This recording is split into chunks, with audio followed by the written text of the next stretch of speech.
tal? ¿Cómo están? Un placer saludarlos. Mi nombre es Mariana González y les doy la bienvenida a un episodio más de Entre Líneas. En esta ocasión nos acompaña Daniel Chanona, periodista deportivo y corresponsal en Europa de TUDN, la cadena deportiva de Televisa y Univisión. En esta charla nos platicó sobre sus inicios en el periodismo local, su crecimiento profesional tras llegar a la televisión nacional y por supuesto sobre su consolidación como enviado especial a competencias como la Champions League, la Liga de España y el Mundial Rusia 2018. No olviden seguirnos a través de todas nuestras redes sociales, tanto a Mezquite como a mí, porque ahí podrán compartirnos todos sus comentarios sobre los episodios. Y sin más por el momento, yo los invito a que vean esta entrevista.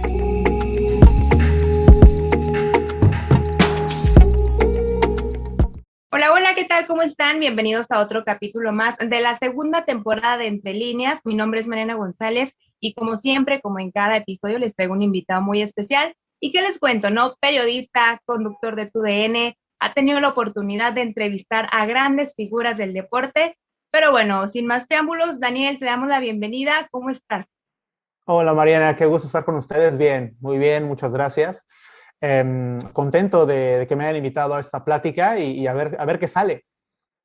Muy bien, Daniel, muchísimas gracias a ti por tu tiempo y platícanos un poco, primero para empezar, ¿cómo estás y cómo te has acostumbrado a esta nueva normalidad? Bien, han sido meses difíciles, como para todos.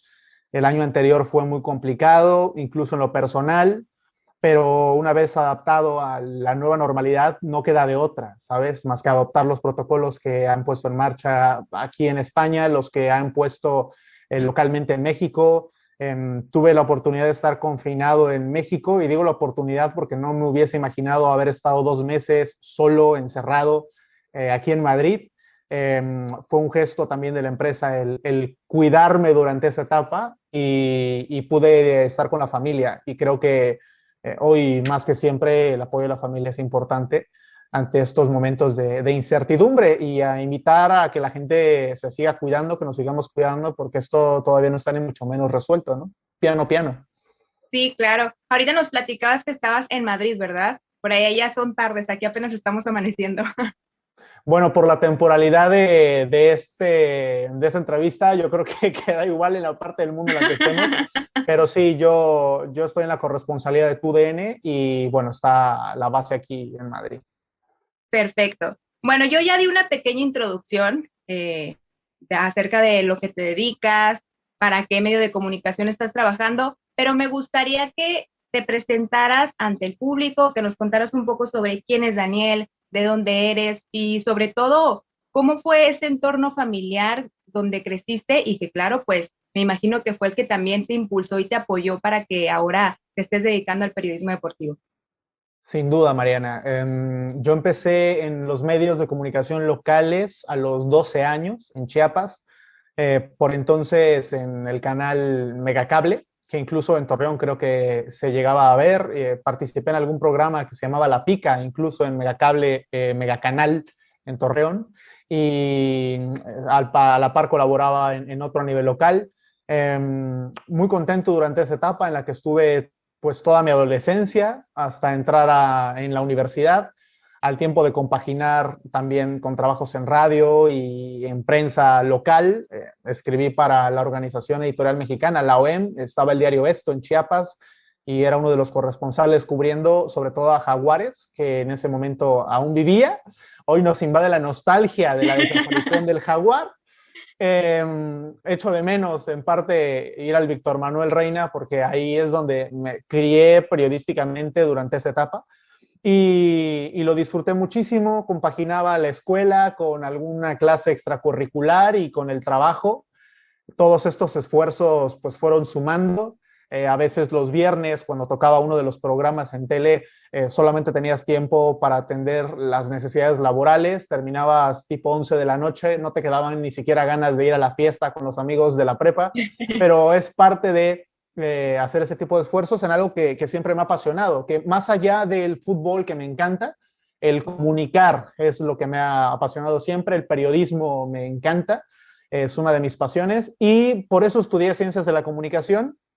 Primero hice esa carrera en México en la Sí. Universidad del Valle de México y luego hice una segunda carrera. Afortunadamente se dieron las circunstancias y pude venir por primera vez a Madrid a vivir por estudios y aquí estudié periodismo y pude graduarme en ambas y contento de aprovechar ahora esta oportunidad que me brindó en su momento Univisión Deportes y ahora TUDN de ser el corresponsal de la empresa en Europa.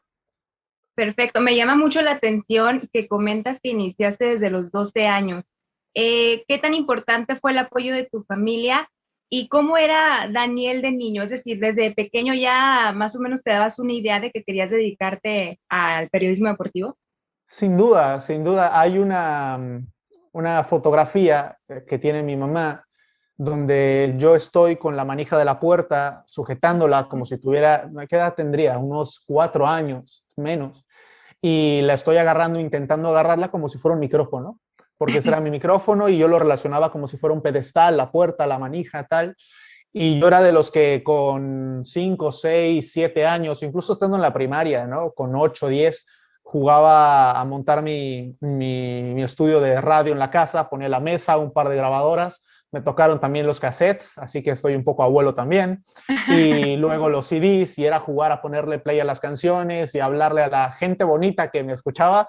Mi madre era mi más fiel oyente que en la casa, y desde entonces, y claro, como también vengo de familia que han estado involucrados en los medios de comunicación, mi padre era comunicador, mi madre ejerció el periodismo, mis abuelos también ejercían el periodismo, pues como que lo traía un poco untado en mí y, y me animé y me apoyaron siempre. Eso sí, me pidieron nunca descuidar la escuela porque al tener un trabajo a los 12 años, de alguna manera podrías ser un poco menos consciente y disfrutar de esas retribuciones, ¿no?, que tenías a esa edad. Y me dijeron que no, que me dedicara a la escuela al tiempo de que compaginaba con la chamba. Y así hasta que cobré mi primer sueldo ya con 18 años, después de 6 años picando piedra y seguimos picando piedra, pero fueron claves mis padres y mis abuelos para poder estar en los medios de comunicación. Perfecto. Oye, pues ¿cuántos años tienes? Porque ya nos has contado que tienes una larga trayectoria y la verdad te ves muy joven. Tengo 28 años, pero sí que Perfecto. empecé a los 12. Bueno, yo creo que todo suma. También es cierto, Mariana, que hay un momento en el que todo lo que hiciste a nivel local le queda a uno nada más como experiencia, porque cuando uno tiene la oportunidad de dar ese paso a un medio más grande, es cierto que la vara de medir es diferente, la exigencia es diferente, la proyección, el alcance es diferente y uno no tiene nada más que aceptar el volver a reconvertirse en esa persona en la que tiene que ir aprendiendo día a día, porque si uno no asume ese rol nuevamente, cree que llega al medio local con toda al medio nacional con toda la experiencia del mundo cuando no es así, ¿no? Claro que sí hay momentos en el transcurso del nuevo crecimiento en donde la mochila pues llevas herramientas y de ahí las vas sacando, pero sí que no es determinante la experiencia forjada previamente a estar en un medio nacional. Ahora, mientras más chavos puedan tener las oportunidades que algunos de nosotros hemos tenido, nos hemos construido a temprana edad, qué mejor, porque creo que llegas con más seguridades, con más tablas a cuando se te da una oportunidad más gorda. Sí, así es. Y fíjate, ahorita comentabas que ya dentro de tu familia viene como que este empujoncito para que te dedicaras a los medios de comunicación, ahorita como periodista deportivo, pero fuera de la familia, ¿tuviste o tienes algún referente en el periodismo deportivo que te haya inspirado también para comenzar en esta profesión? Sí, particularmente dos, a los cuales he seguido desde siempre. Un periodista del diario El País, que a mí me ha encantado la manera en la que abordaba anteriormente las crónicas y el seguimiento que le hizo en particular al Real Madrid durante muchos años, Diego Torres. Y por otro lado, la proyección que alcanzó con sus historias Martín Einstein. Creo que son dos personas a las que respeto, a las que admiro, con las que he tenido afortunadamente la oportunidad de convivir y me quedo mucho con el trabajo de ambos para en algún momento de mi vida haber sido claves en esa motivación, ¿no? que uno iba teniendo. Referentes, creo que los quiero ver como personas que me inspiraron a seguir luchando por esos sueños y no tanto como una referencia, pero sí que su trabajo me motivó a intentar llegar cada vez más lejos. Excelente. Quiero retomar la parte, te iba a preguntar acerca de cómo ha sido este cambio de trabajar primero pues en tu país y después mudarte al extranjero, ¿no? Pero dices que esto ya lo habías practicado desde que te decidiste salir a estudiar fuera del país, ¿no? De México. ¿Cómo fue ese cambio, sobre todo, me imagino que por el choque cultural y también tu familia, cómo apoyó esa decisión de irte a estudiar a Europa? Pues haciendo muchos esfuerzos económicos y gestionando las emociones. Afortunadamente siempre me han dado muchas libertades y creo que esa fue una de las más grandes, que incluso mi madre, ¿no? Que siempre, pues no creo que hay madre a la que le guste tener a los hijos demasiado lejos, también me dio ese voto de confianza, mi padre también confió, mi hermano estaba aún más pequeño y fue como, venga, que vuele el palomo. Este, y a partir de allí fueron años difíciles en los que ellos no podían venir a España por cuestiones económicas, yo tampoco podía ir a México por las mismas razones, dejé de verlos durante mucho tiempo y también ayudó a que he sido una persona muy independiente y durante ese tiempo pues sí que los extrañas, pero logras irte abriendo camino con base en tus necesidades del momento, ¿no? Pero fue una etapa que volveré a repetir, se hicieron muchos esfuerzos, pero la recuerdo con mucho cariño aquella etapa y el shock cultural es normal. Yo no había tenido la oportunidad de conocer Europa antes de venirme a vivir, de repente tienes la ocasión de hacerlo. Yo recuerdo que sí soñaba con conocer la Puerta de Alcalá, ¿no? Creces con Víctor Manuel y Ana Belén cantándote que ahí está viendo pasar el tiempo y en algún momento dices, pues yo quiero verla, ¿no? Y soñaba con hacer algún esfuerzo, venir, tomarme una foto y regresarme. Siempre me llamó más la atención la Puerta de Alcalá que las Cibeles, así que muy del Madrid no soy. Y, y a partir de allí, cuando se da la oportunidad de venir a vivir, no lo dimensionas. Hasta pasados los meses, te cae el 20 y dices, ah, caray, si estoy en un territorio con el que en el que yo deseaba estar y necesito reencontrarme con muchas cosas, ¿no? Conmigo y conocer personas. Y así fue, me adapté muy rápido a la cultura en España, no es muy diferente a la latinoamericana, en particular a la mexicana, que es la que más hemos vivido, obviamente por nacionalidad. Y hay muchas cosas en común y me identifico mucho también con la manera de actuar y de comunicar, tal vez de la sociedad hispana, que, que realmente me ha tratado muy bien. Así que yo estoy agradecido con España, con Madrid y las oportunidades que se me han abierto a raíz de aquella decisión hace casi 7, 8 años. Perfecto. Bueno, esto fue cuando te fuiste a estudiar a Europa, después de esto regresas y ahorita tocaste el tema de tus inicios en los medios de comunicación, pero me gustaría que profundizaras un poco más en este tema, contándonos pues cómo fue, por ejemplo, no sé, la primera oportunidad que te dieron en un medio de comunicación, cómo te sentiste cuando apareciste por primera vez a cuadro y todas esas experiencias que poco a poco pues vas acumulando dentro de esta profesión. Fue en enero del 2006. Yo nunca he ambicionado con salir a cuadro, con que mi nombre aparezca impreso en un periódico, con que mi voz se escuche en la radio. Creo que esa es consecuencia de la actividad que desarrollas. Es evidente que si te quieres dedicar a la televisión y no se te da mal estar frente a cámara, lo normal sería que aparezcas y que por lo consiguiente te veas y tu mamá te tome foto cuando sales en televisión. Pero creo que no se ambiciona, al menos de mi parte. Habrá quienes sí deseen, ¿no? Pero creo que es mucho más enriquecedor todo lo que sucede alrededor del producto final. Y no solamente en televisión, que es lo que más he hecho últimamente, sino también en radio, que tuve la oportunidad de hacerla mucho tiempo, y en periódico, bueno, en prensa escrita, ¿no? Y clasifico estos 3 medios tradicionales porque es donde yo me he hecho, en los medios tradicionales, no en la era digital, porque sí es cierto que pasa todo rapidísimo y hoy la diversidad de medios hacen que muchas personas puedan hacer uso de esas plataformas y me parece brillante. Yo hace 8 o 10 años no me imaginaba nada de esto, ¿no? Y muchos de nosotros también, pero si hubiese tenido las herramientas en aquel momento, tal vez otro hubiese sido mi camino. Fue un 6 de enero, buscaban a principios de ese año, del 2006, un niño que hablara o que reporteara sobre los jaguares de Chiapas, ¿no? Necesitaban como esa figura fresca en un programa de Megacanal. Y nada, pues me invitaron primero a un programa de radio, no lo hice tan mal. Luego, esa misma persona tenía un programa de tele, El Matador le apodaban, que en paz descanse, Rigoberto León Serpa, y me invitó al programa de televisión. Y debuté en tele un 6 de enero partiendo la rosca, ¿no? Y era un cuadro un poco dantesco porque veíamos a Rigoberto, el Matador, con 50 años por entonces y yo con 12, entonces parecía como una foto de familia, ¿no? No tanto un programa coral de deportes. No fue fácil ganarse la confianza de la gente y de la gente que nos veía en televisión, porque a nivel local tenía mucho alcance ese programa.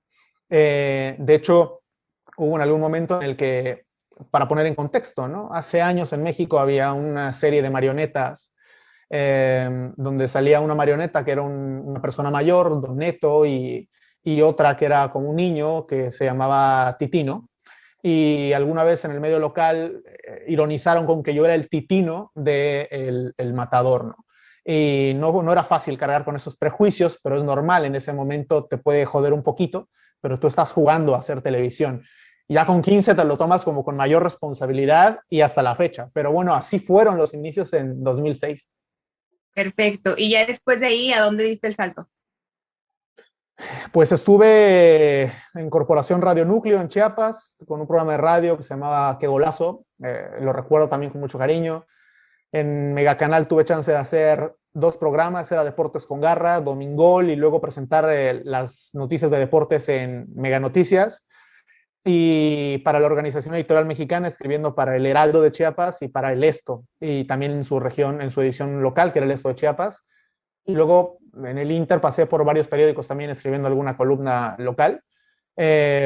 Fui jefe de prensa de un equipo de fútbol de la segunda división Nuevos Talentos, luego Liga Premier, que se llamaba Guerreros del Atlético Chiapas, un club con impacto local, un alcance mediático a nivel local, así que también fue buena la experiencia.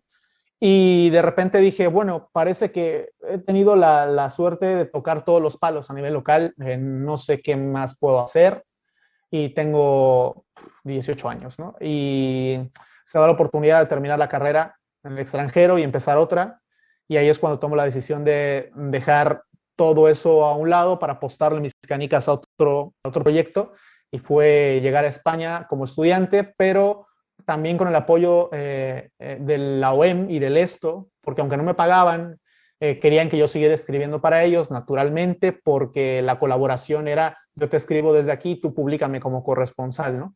Y eso también me abrió puertas, hubo una sinergia y de confianza, y gracias también al ESTO pude tener algunas experiencias profesionales recién llegado de Chiapas a Madrid, hasta que, bueno, entré como becario a la corresponsalía de Univisión Deportes por entonces, me gradúo, termina mi etapa de becario, vuelvo a México, sigo como becario, pero en Univisión, en el buró de la Ciudad de México, y luego, pues, me fichan, me voy a Monterrey 3 temporadas, cubro una final, la de Santos contra Toluca, me voy a vivir un mes a Torreón para cubrir a los guerreros, y después me dicen que si me quiero regresar a la corresponsalía, y pues no lo pensé mucho.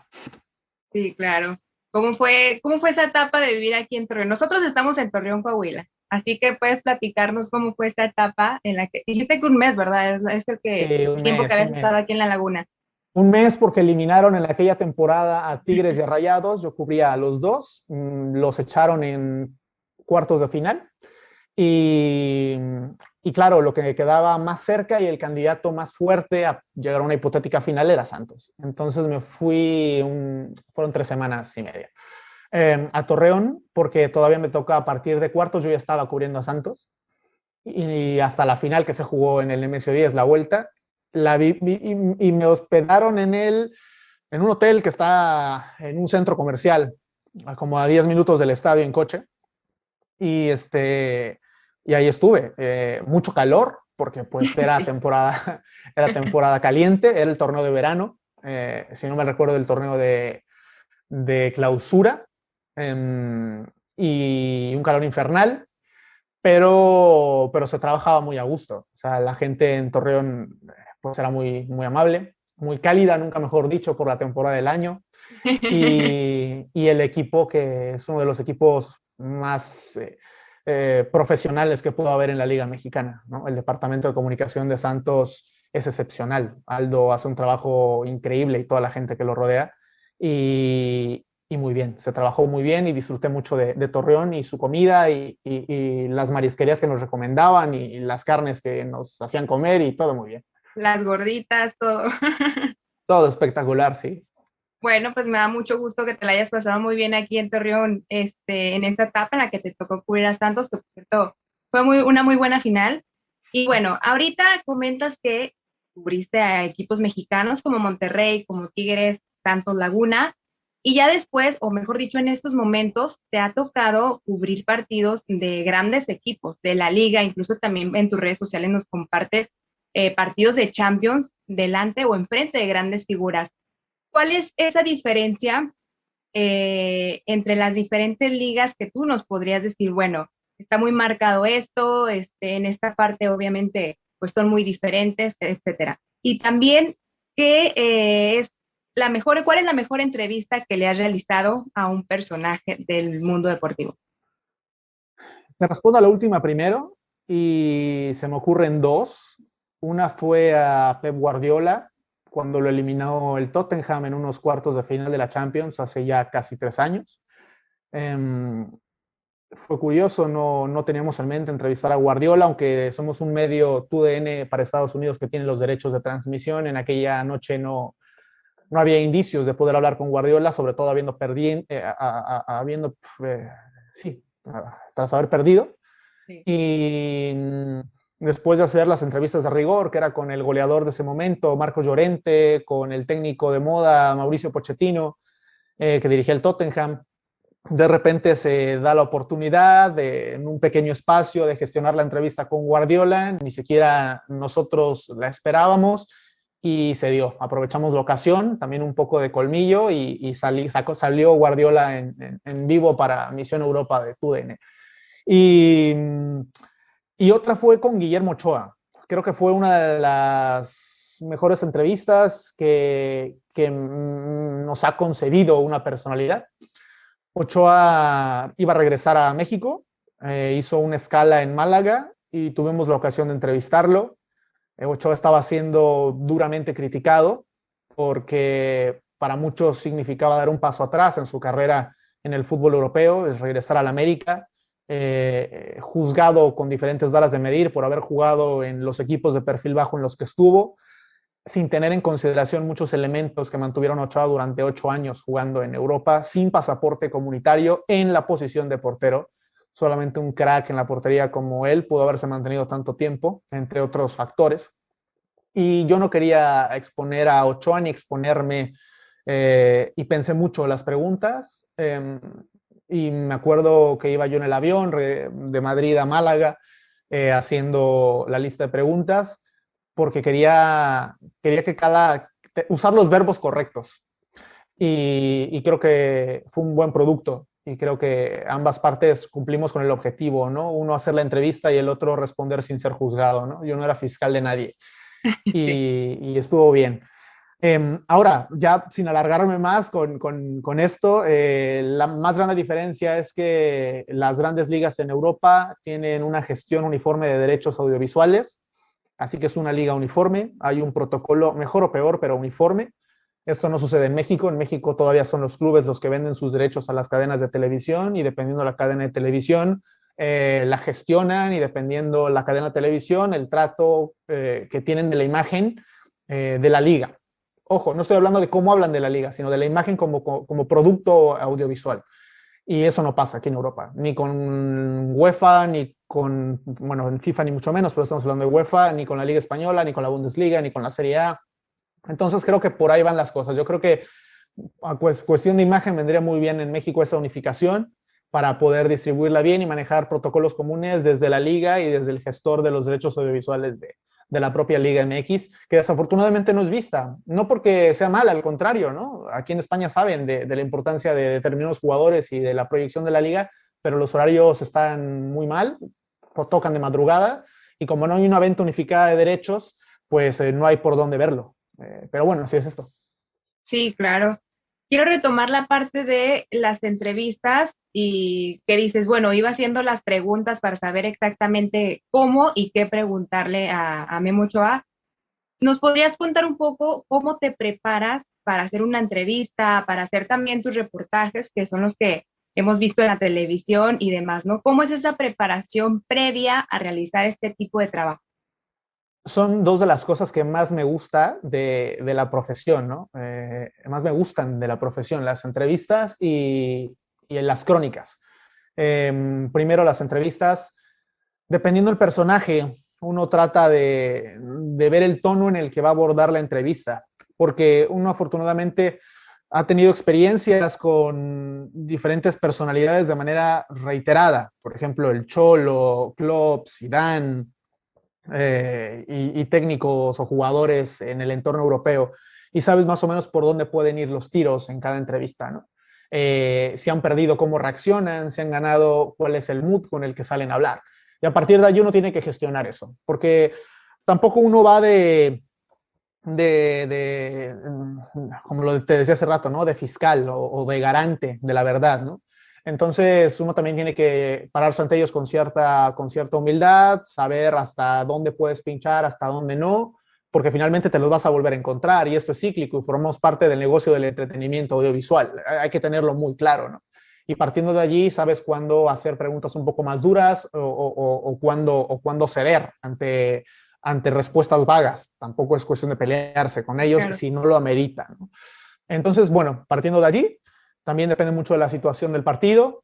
Y en los reportajes, sobre todo, mantener viva la capacidad de asombro. Y creo que esa es parte de la clave, ¿no? Si me piden un reportaje sobre Roma, una ciudad en la que también hemos tenido ocasión de ir varias veces, pues pensar como si visitas Roma por primera vez en la vida, ¿no? Y tratar de encontrar ese hilo conductor de la historia que pueda conectar emocionalmente a gente o que ya ha estado en Roma o que no tiene la oportunidad de haber venido anteriormente a Roma, ¿no? Y hay que presentársela de una manera bonita, digerible, fácil, porque también es televisión, no nos vamos a poner de exquisitos aquí a producir una serie, ¿no? Y creo que eso es clave, no perder la capacidad de asombro y respondiendo brevemente la otra, tener un conocimiento mínimo del contexto y de la personalidad de los entrevistados en este caso. Sí, claro, y sobre todo no perder de vista lo más importante que es el público, ¿no?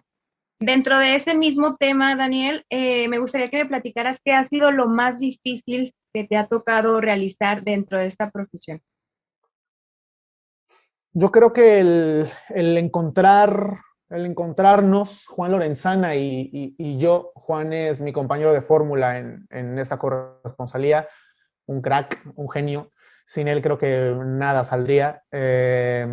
Encontrarnos ante la responsabilidad de representar una marca como TUDN en un producto pues muy exquisito, ¿no? Como la Champions League, y abarcar un terreno muy grande. A veces dicen que el que mucho abarca poco aprieta, ¿no? Pero es que no hay más, hoy las condiciones son esas, somos solo dos personas para afrontar un continente y sí que es a veces complicado tener puesto el ojo aquí en los trending topics, ¿no? Del Barcelona, Real Madrid, Atleti, pero de repente pasa algo aquí en la Bundesliga, pues a ver de dónde sacas un cuarto, quinto ojo y pone el foco allá y ¿sabes? El mantener ese clima de tensión casi siempre para no perderse, porque finalmente uno está involucrado en el día a día de un continente, pero es muy difícil abarcarlo todo. Y siempre solo va a haber una referencia a veces, es preguntarte, ¿qué está pasando en la Serie A con la Lazio? ¿No? Y tú dices, espérame, que vengo de oír a Zidane en la rueda de prensa, ¿no? Entonces eso, no perderle el pulso, creo que es el reto más complicado para también seguir caminando por esa línea de la veracidad y del contexto, que la labor de un corresponsal no es tanto gestionar la última hora o la exclusiva, ¿no? Sino el contexto, el por qué pasan las cosas y hacer entender ese contexto es indispensable y creo que ese es el más grande reto ahora mismo, en esta etapa. Sí, claro. Y fíjate, el periodismo tal parece que es algo que ya traías de toda la vida, pero de no haber sido así, ¿a qué te hubieras dedicado? No lo sé, yo creo que nunca hubiera decidido ser otra cosa que no fuera comunicador. Me dio un momento en la vida por la cantada, me gustaba cantar, pero nunca soñé con ser cantante.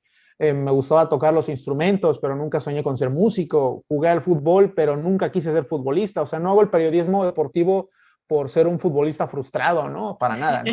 Entonces, siempre lo tuve claro. Quería estudiar algo para comunicar. Y ahí es donde me enteré que existía ciencias de la comunicación con 6 años, que me lo dije mi madre. Y a partir de entonces lo tuve muy decidido. Me apasiona mi trabajo, pero insisto, sobre todo el periodismo y el universo que rodea a la comunicación y a los medios. Sí, claro.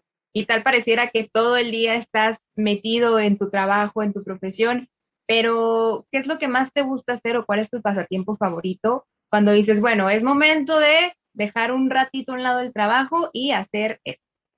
Soy muy hogareño, prefiero que los amigos vengan a casa o estar en casa, ponerme a veces tarde o noche de mantas, pelis y sofá, ¿no? Ponerte ahí una película, estar ahí tumbado. Y yo creo que es consecuencia de que en coberturas hacemos mucha calle. Y llega un momento en el que llegas a Madrid y dices, no, quiero quedarme en casa, nunca estoy aquí, no me hablen. Y eso. Y eso en plan ocioso, ¿no? En plan, Sí. y luego, pues sí, leer, estar con amigos, disfrutar de una buena comida, me gusta comer. Cuando se puede, se come bien. Entonces, así me ayudo a desconectar un poco y hacer ejercicio, que nunca está mal. Muchas cositas, hay que gestionarse bien, Claro. porque si no, si no, uno se puede llegar a, a, a Colapsar. saturar. Sí.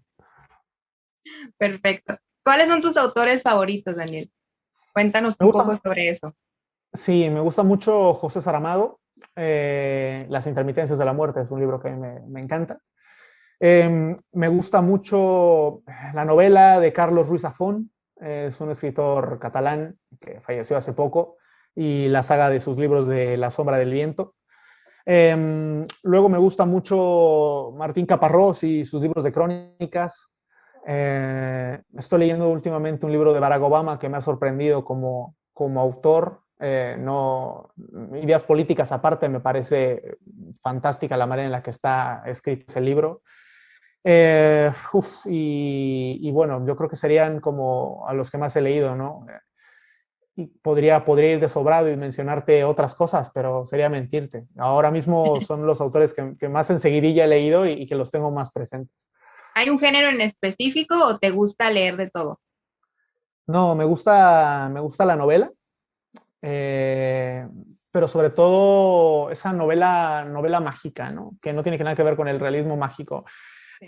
Por eso me gusta mucho Carlos Ruiz Zafón, el que te trasladen a la Barcelona de 1940, ¿no? Y a pequeñas calles sombrías y mugrientas y las humaredas y el cementerio de los libros olvidados y quizás todo eso me agarra menos lejos porque pues alguna vez has estado en Barcelona, ¿no? Y lo sientes como mucho más cercano y dices, mira, igual y ubico esta calle aunque no exista, ¿no? Y eso me gusta.